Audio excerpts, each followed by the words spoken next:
구약성경 민수기 9장 15절부터 23절까지 말씀을 함께 교독하겠습니다.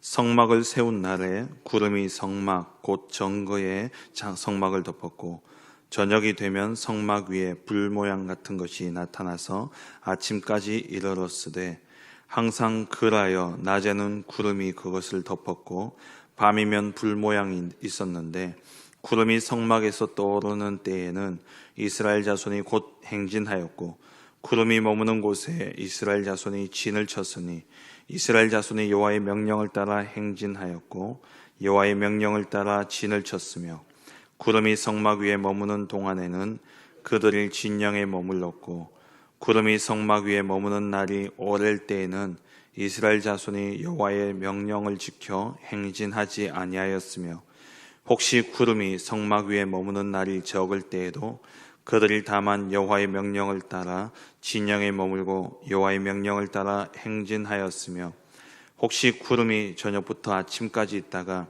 아침에 그 구름이 떠오를 때에는 그들이 행진하였고 구름이 밤낮 있다가 떠오르면 곧 행진하였으며 이틀이든지 한 달이든지 1년이든지 구름이 성막 위에 머물러 있을 동안에는 이스라엘 자손이 진영에 머물고 행진하지 아니하다가 떠오르면 행진하였으니 곧 그들이 여호와의 명령을 따라 진을 치며 여호와의 명령을 따라 행진하고 또 모세를 통하여 이르신 여호와의 명령을 따라 여호와의 직임을 지켰더라. 아멘. 이 시간 여호와의 명령을 따라 사는 삶이라는 제목으로 함께 말씀의 은혜를 나누길 원합니다. 오늘 본문은 이스라엘 백성들이 시내산에 근한 1년 반을 머물게 되죠. 그 가운데 이제 유월절을 2번 지키게 됩니다. 그 유월절 2번 지키고 이제 행진하게 되어지는데 그 행진하기에 앞서서 하나님께서 이스라엘 백성들에게 주시는 명령입니다. 이스라엘 백성들이 그 시내산에 머무르면서 출애굽기 19장 이하에 시내산에 머무르게 되어지는데 그때 하나님이 모세에게 언약을 주시고 그리고 출애굽기 그 나머지의 내용들을 보면은 하나님이 성막을 만들 것에 대한 그러한 명령을 주시게 되죠. 아주 구체적으로 성막을 만들라고 이야기를 하십니다. 그리고 그 하나님의 명령대로 모세가 성막을 만들고 그 성막이 완성되어지고 난 다음에 출애굽기 40장 34절 38절까지 말씀을 보면은 오늘 이 본문 말씀이 그대로 또 나옵니다. 그러니까 사실 출애굽기 40장부터 오늘 민수기 9장 15절까지의 말씀은 바로 이어지는 말씀이고요. 그러면 시내산에서 일어났던 모든 이야기들을 다시 설명하고 있는 내용이 레위기서입니다. 출애굽기 19장부터 40장까지의 내용을 구체적으로 설명하고 있는 그 언약, 하나님 주신 약속, 율법에 대해서 구체적으로 기록하고 있는 것이 레위기서고 시간상으로 보면은 출애굽기 40장하고 오늘 민수기 9장 15절하고는 같은 시간입니다. 그러니까 출애굽기 40장 이후에 바로 이제 시내산을 출발하게 되어지죠. 광야의 걸음이 이제 시작되어지는데 광야에서의 생활은 어떻게 살아가야 될 것이냐, 거기에 대한 하나님이 사는 길을 말씀하고 계시는데 그 사는 길은 오늘 말씀처럼 하나님의 명령을 따라 살아야 되는 것입니다. 신명기서 8장에 보면은 하나님이 그 40년 동안 이스라엘 백성들이 광야 생활을 마치고 이제 모압 평지에 이르게 되어서 모압 평지에 이르렀는데 그때 하나님께서 이들을 왜 그 광야 40년 동안 뺑뺑 돌렸냐, 의복이 헤어지지 아니하고 발이 부르트지 아니하고 굶어 죽지 아니하고 그랬던 이유가 뭐냐, 바로 하나님의 말씀으로 산다라는 라는 것을 보여주기 위해서 하나님 40년 동안 광야를 돌리신 것이죠. 이 광야 40년의 생활이 시작되어진 이유도 뭐냐니까 하나님의 말씀을 불신앙했기 때문에 민수기 14장 사건을 통해서 가데스 바네아에서 하나님이 이스라엘 백성들에게 가나안 땅에 이르게 될 것을, 저 땅을 내가 너에게 주었다는 것을 하나님 이미 출애굽기 3장에서부터 말씀을 하셨는데도 불구하고 이 말씀에 대한 믿음이 불신앙으로 바뀌어지게 되고, 그 불신앙의 고백 때문에 하나님이 40일 동안 가나안 땅을 정탐하고 돌아왔는데 그 하루를 1년으로 계산해서 40년을 광야에서 방황하게 만드셨습니다. 왜냐? 예수님이 마태복음 4장에 인용하셨던 것처럼 사람이 사는 것은 떡으로만 살 것이 아니라 여호와의 입에서 나오는 말씀으로 말미암아 살 것이기 때문에, 그래서 모든 삶의 중심, 우리가 사는 방법은, 사는 길은 뭐냐? 여호와의 명령을 따라 살아가야 됩니다. 다시 말하면 말씀 따라 살아가야 되는 것이죠.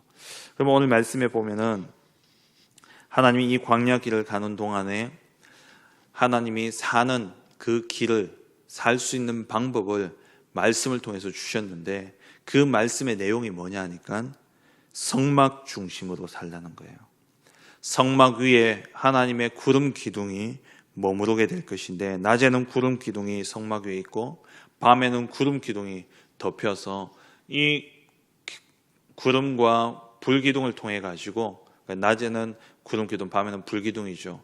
이 구름과 불 기둥을 통해서 하나님이 이스라엘 백성들을 인도하시는 그 길을 하나님이 보여주신 것이죠. 오늘 말씀에 나오는 것처럼 구름이 성막에서 떠오를 때는 무조건 텐트를 걷고 그 구름이 가는 곳을 따라 행진해야 되는 겁니다. 그리고 구름이 딱 머무르면 서면 그게 어디가 되었든 간에, 그 기간이 얼마나 되었든 간에 바로 성막을 치고 또 자기의 텐트를 치고 그리고 진을 형성하고 거기에 머물러야 되는 것이죠. 그래서 19절에 보면 성막이 머무는 날이 오를 때에는 그러니까 명령을 지켜서 행진하지 아니하였고, 구름이 성막 위에 머무는 날이 적을 때라도 그들이 여호와의 명령을 따라 진영에 머물렀고, 그러니까 21절에 보니까 구름이 저녁부터 아침까지 있다가 다음날 일어났더니만 어제 아침에 머물렀길래 가다가 이제 텐트를 치고, 그리고 이 텐트 치는 게 보통 어려운 게 아니에요. 지금은 이제 원터치라고 해서 던져버리면 텐트가 쳐지지만 이 당시에 제일 먼저 치는 겁니까? 레위인들은 성막을 치는 겁니다. 성막이, 그 목사님 예전에 히브리서 강의해 하실 때 우리가 들었던 것처럼 휘장만 해도 사람이 들 수 없는 무게로, 어마어마한 무게입니다. 그리고 또 그 성막이라는 게 성소와 지성소가 있고 뜰이 있잖아요. 그 뜰 주위를 치는 그 그걸 이제 성막이라 그러는데, 그 텐트, 그러니까 울타리, 그 울타리 높이가 또 어마어마하고 그게 가죽이 얼마나 무겁습니까? 이게 치는 게 보통 힘든 일이 아니에요. 그럼에도 불구하고 어제 또 올랐다가 오늘 머무르고, 오늘 머물렀다가 오늘 저녁에 이게 떠오르면요, 쳤다가 걷었다 쳤다 걷었다 무조건 그래야 됩니다. 왜냐? 구름 안 따라가면 햇볕 때문에 쪄 죽습니다. 그리고 구름 기둥이 없으면 밤에는 얼어 죽어요. 아무리 고되고 힘들더라도 사는 길은 여호와의 명령을 따라 살아야 되는 겁니다. 우리가 교회 중심으로 사는 삶이 사실 참 쉽지 않습니다. 더군다나 어제도 우리 함께 말씀을 나눴습니다만은 대화 중에 함께 이야기했습니다. 교회가 작고 또 성도수가 얼마 안 되고, 그러니까 또 교회 중심으로 살려고 하니까 이게요 너무 힘듭니다. 매일 새벽 기도 와야 되죠. 또 새벽 기도만 옵니까? 수요 예배, 또 목요일 전도학교, 금요 전도학교, 또 토요일은 핵심 있죠. 주일날 주일 예배 드려야 되죠. 또 뭐 조금 인도받으면 화요일날 집회 가야 되죠. 월요일에는 권찰에 가야 되죠. 이게요 보통 힘든 일이 아닙니다. 목사인 저도, 오직 이 일만 하는 저도요 어떨 때는요 참 힘들어요. 그런데 우리가 사는 길은 오늘 말씀처럼 말씀을 따라 살아가야 되는 것이죠. 하나님의 말씀이 어떻게 우리에게 임하느냐, 그렇기 때문에 우리가 오시지 못하더라도 말씀의 흐름을 인도받도록 도와드리기 위해서 매일 우리 이희천 집사님 오셔서 녹화하시고 또 그걸 편집해서 이렇게 매일 우리 카톡방에 올리는 이유가 뭐냐? 언제 어디에서 어떻게 하나님이 우리를 인도하시느냐, 그것을 보고 따라가야 되기 때문에 우리가 말씀을 계속해서 묵상할 수 있도록 그러한 시스템들을 도와드리는 것이죠. 오늘 말씀에 21절 22절을 보면은 구름이 저녁부터 아침까지 있다가 아침에 그 구름이 떠올 때는 그들이 행진하였고, 구름이 밤낮 있다가 다음날 또 떠오르면 또 행진하는 거예요. 이틀이든 한 달이든 1년이든 구름이 머무르면 있고 구름이 떠오르면 가야 되는 것이 인생입니다. 23절에 그들이 여호와의 명령을 따라 진을 치며 여호와의 명령을 따라 행진하고 또 모세를 통하여 이르신 여호와의 명령을 따라 여호와의 직임을 지켰더라. 모든 것은 성막 중심이죠. 이 성막 위에 하나님의 영광이 임하는 것입니다. 성막 위에 하나님이 임재하시는 거예요. 그럼 이 성막은 무엇을 의미합니까? 성막을 중심으로 산다. 이것은 여호와의 말씀을 그러니까 성막대로 산다는 것은 먼저는 뭐냐? 하나님의 명령이 성막 위에 구름이 머무르면 머무르고 구름이 떠오르면 행진하라는 말씀이 그러하기 때문에 모든 관심은 어디로? 성막으로 향해야 되는 겁니다. 그래서 이스라엘이 진을 칠 때에 어제 전도학교 때도 말씀 나눴습니다마는 성막 중심으로 레위인들이 진을 치고 그 주위에 3개 지파가 4방향에서 진을 칩니다. 그 문은 어디를 내느냐? 항상 텐트의 문은 딱 열고 나오면 성막이 먼저 보이도록. 왜? 성막에 구름이 떴냐 안 떴냐. 이 사람들이 아침에 일어나면 제일 먼저 확인하는 게 뭐냐? 그러니까 성막에 구름이 떴냐 아니면 머무르고 있냐. 머물렀을 때는 안도의 한숨을 쉬었을 거예요. 근데 떠올랐으면 또 가야 되는구나. 근데 안 가면 죽어요. 우리가 아침에 일어나서 말씀을 묵상하고 말씀을 붙잡는 것, 하나님의 말씀이 어떻게 우리의 삶을 인도하느냐, 그걸 늘 확인해야 되는 거죠. 그래서 아침에 힘을 얻는 시간을 꼭 가져야 됩니다. 그리고 성막 중심이라는 것은, 이 성막이라는 건 바로 예수 그리스도를 의미하죠. 말씀을 따라간다는 것도 말씀은 곧 그리스도를 의미합니다. 성막은 먼저 울타리 안에 뜰이 있고 그리고 성소가 있습니다. 그래서 이 성소에 들어가기 위해서는 성막의 문을 통해서 들어가야 되는데 그 문은 하나밖에 없어요. 그래서 오직 하나님을 만나는 지성소에 하나님이 임재하시는데 그 하나님을 만나기 위해서 성막에 들어가야 되는데 들어가는 그 길은 오직 한 길, 한 문 하나밖에 없어요. 그래서 예수님이 자기를 그래서 양문이라고 이야기했지 않습니까? 양의 문이다. 그 양이 들어가는 것, 제사를 지내기 위해서는 그 성전에 들어가기 위해서는 예루살렘의 성에 많은 문들이 있었는데 그 가운데 양의 문은 예루살렘 성전에서 제사 지내기 위해서 제물이 들어가는 그 문이에요. 그 문으로 들어가야지 그 제사가 온전하게 드려지게 되는 거죠. 마찬가지로 우리가 하나님께 나아가는 유일한 길은 예수 그리스도밖에 없습니다. 그 문을 통해서 들어가면은 제일 먼저 만나게 되는 게 번제단입니다. 번제단에서는 번제를 드리게 되죠. 번제 드리기에 앞서서 하나님 앞에 나의 모든 죄를 양에게 전가시키는 기도를 드리고, 그러면 그 양을 이제 제사장들이 각을 뜹니다. 부분을 다 나누고 내장은 불로 태우고 피는 완전히 빼서 이제 나중에 들고 들어가고요. 그 전에 모든 육신적인 것은 다 태워버립니다. 그 말은 뭐냐? 우리의 모든 것을 하나님 앞에 온전히 다 드려야 된다는 거예요. 우리가 죽지 아니하면 죄의 문제는 해결할 수 없습니다. 그래서 각을 뜬다는 것은 죽음을 의미합니다. 번제는 완전히 태우는 것, 죽음을 의미하죠. 죄에 대한 대가를 다 지불하는 것을 의미합니다. 우리의 죄 문제, 내가 죽어야 되는데 내 대신 양이 죽었듯이 우리 그리스도께서 나의 모든 죄를 다 지시고 십자가에 완전히 죽으신 것을 의미하는 것이 번제단이고요. 그리고 들어가면 또 물두멍이 있습니다. 손과 발을 씻는 물두멍, 우리의 죄가 완전히 씻기는 것을 의미하죠. 예수 그리스도께서 물과 피로 너희가 거듭나지 아니하면 하나님 나라에 들어갈 수 없다 그랬어요. 예수님이 흘리신 피, 예수님 주시는 물, 세례, 그걸 통해서 우리가 죄 사함을 얻고, 그리고 들어가면은 이제 성소에 들어가게 되는데, 성소에 들어가면은 제일 앞에는 향단이 있고요.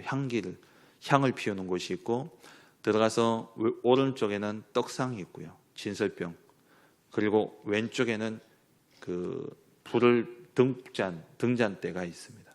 이 세 가지도 다 뭐냐? 그리스도를 의미하는 것이죠.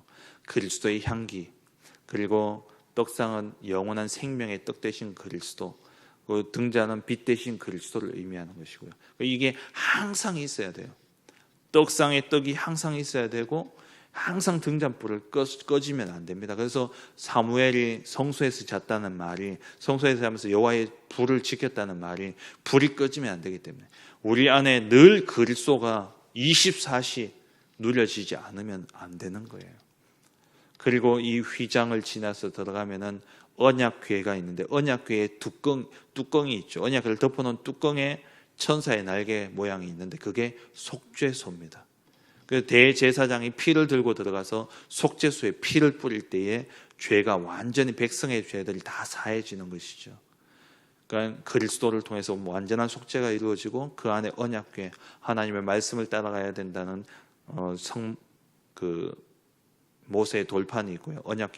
언약의 돌판이 있고, 그리고 말씀대로 행했더니만 마른 지팡이에 싹이 나는 생명의 역사가 일어나고, 그리고 말씀 따라갈 때에 만나를 통해서 절대 죽지 아니하는 그 언약을 주셨던 것처럼, 완전한 성막 자체가 뭘 의미합니까? 그리스도를 의미하고, 그리고 이 성막이 진짜 완성되어진 시간이 언제였냐? 예수님이 십자가에서 죽으시는 그날, 성소의 휘장이 위에서 아래로 찢어지면서 성소에서 지성소로 들어갈 수 있는 길이 열려지게 되어진 것이죠. 그래서 히브리서 9장 12절에 염소와 송아지의 피로 하지 아니하고 오직 자기의 피로 영원한 속죄를 이루사 단번에 성소에 들어갔느니라.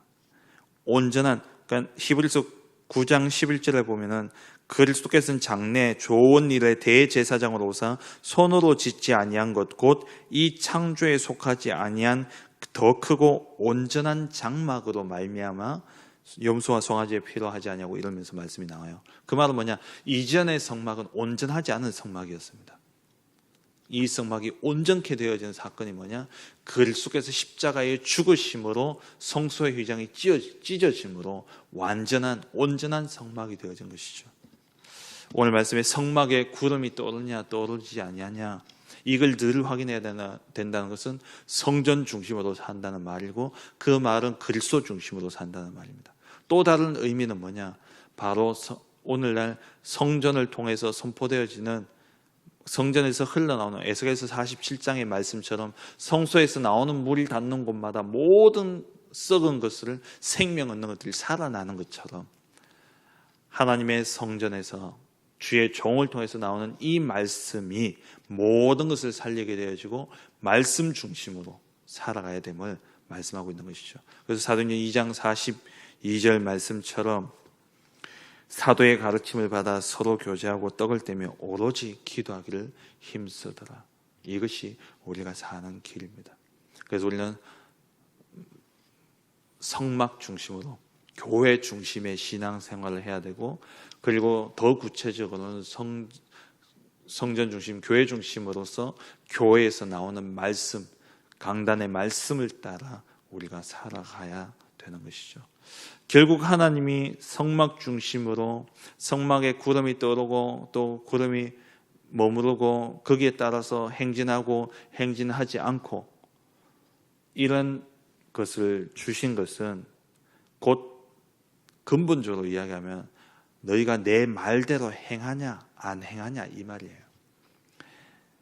이틀이 되든 한 달이 되든 1년이 되든, 어제 텐트를 치고 머물렀다가 오늘 떠오르면 가야 되는 겁니다. 이것은 말씀대로 사냐, 말씀대로 살지 아니하냐. 말씀대로 살지 아니하면 죽는 거고, 말씀대로 살면 사는 거고. 우리의 모든 삶의 중심은 여호와의 명령을 따라, 말씀 따라 살아가야 됩니다. 그래서 우리가 매주 강단의 말씀을 듣고 그 말씀을 가지고 묵상하고 그 말씀 매일 듣고 또 쓰고 정리하고 또 기록하고, 그런 이유가 뭐냐?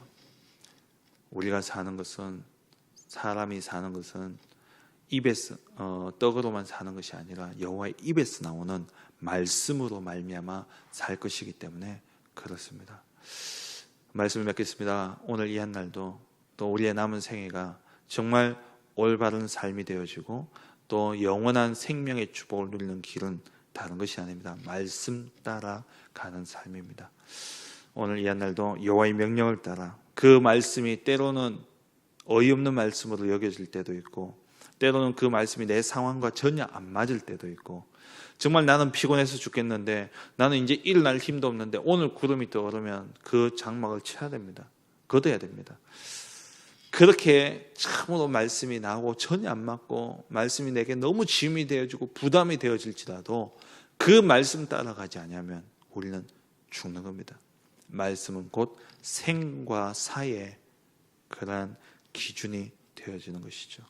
오늘 이 한 날도 여러분들 삶 속에 진짜 하나님의 명령을 따라 나아가는 가운데 하나님의 말씀의 성취를 보는 그러한 복된 한 날 되어지길 주의 이름으로 축원합니다. 함께 기도하겠습니다.